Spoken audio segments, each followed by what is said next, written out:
and welcome today to today's tutorial. We're glad you're here.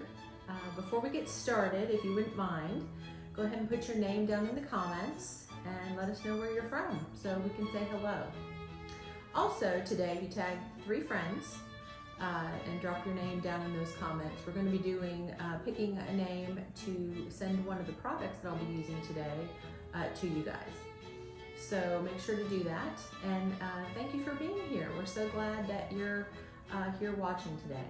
This video today is going to be going over a specific finish, more of a jewel type finish. This is going to be a tiger's eye finish on these 3 wooden nesting boxes, and it includes gold leaf and a gel stain. And it's a very distinct look. It's also really can be used in many different decors and is very versatile. So I'm going to be excited to show you this today.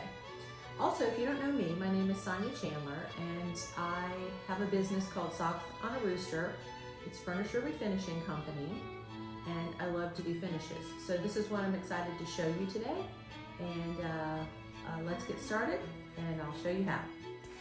Okay guys, as we get started here, if you do not know what tiger's eye is, it's a stone. It's a natural stone that they polish, and it's beautiful. It's got gold undertones and brown or auburn, some beautiful variations, and it's very stunning. So this is kind of that tiger's eye take on a piece of decor. You can also do this on furniture or wall panels. So as we get started here, I had already had my boxes with a base coat of ballet white, 1 step.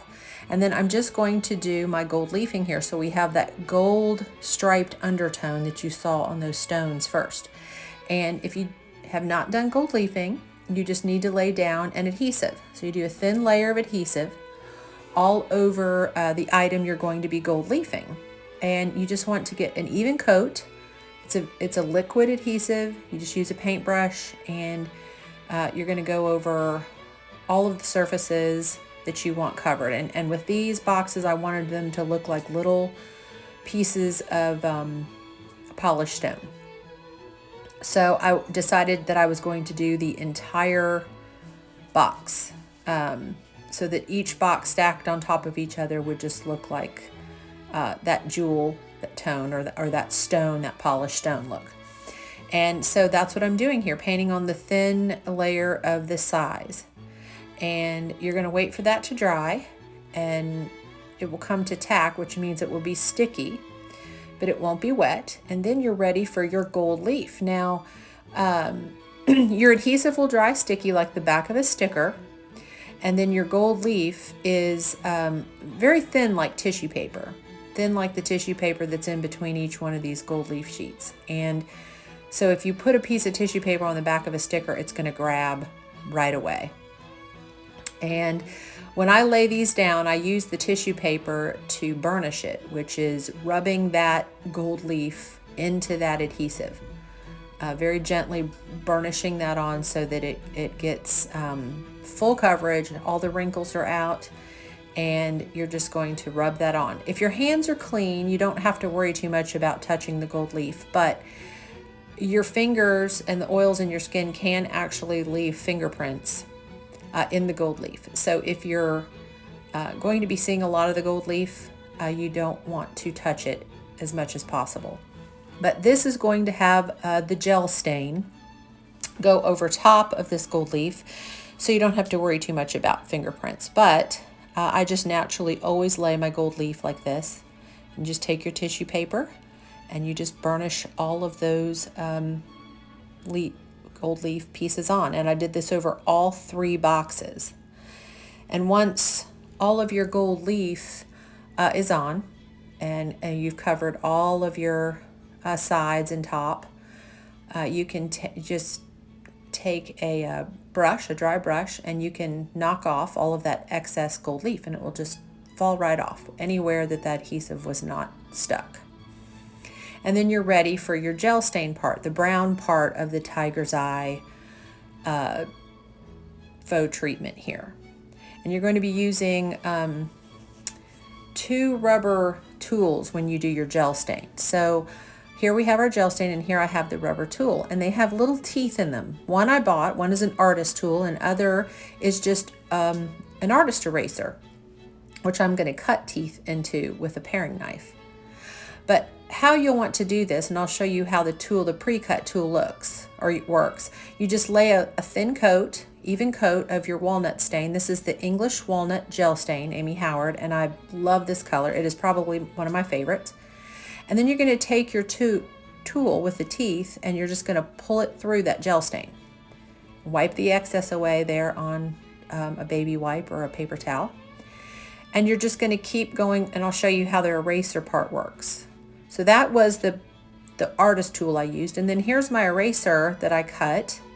You're going to cut right on the edge of your eraser on the very corner and make teeth marks just like that yellow tool there.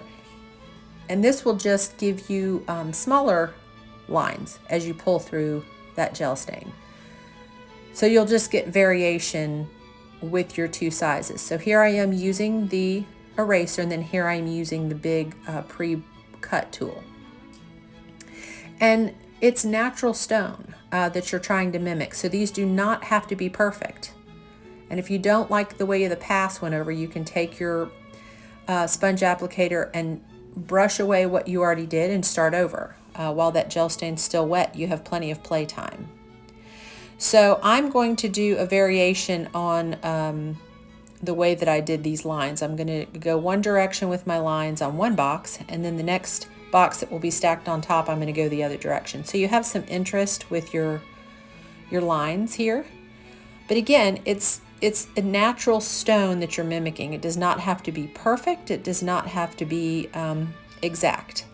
As you can see in those stones in the beginning, all of them are different. They all have different variations, and none of them are really completely linear as we're doing here. So on this one, I'm gonna go vertically with my lines, because that box is going to sit on the one that has the horizontal lines, just so you have some variation when you stack them, so they're kind of interesting to the eye. And just have fun with this part. You're going to be pulling that through and making your lines. You can squiggle them and tilt them.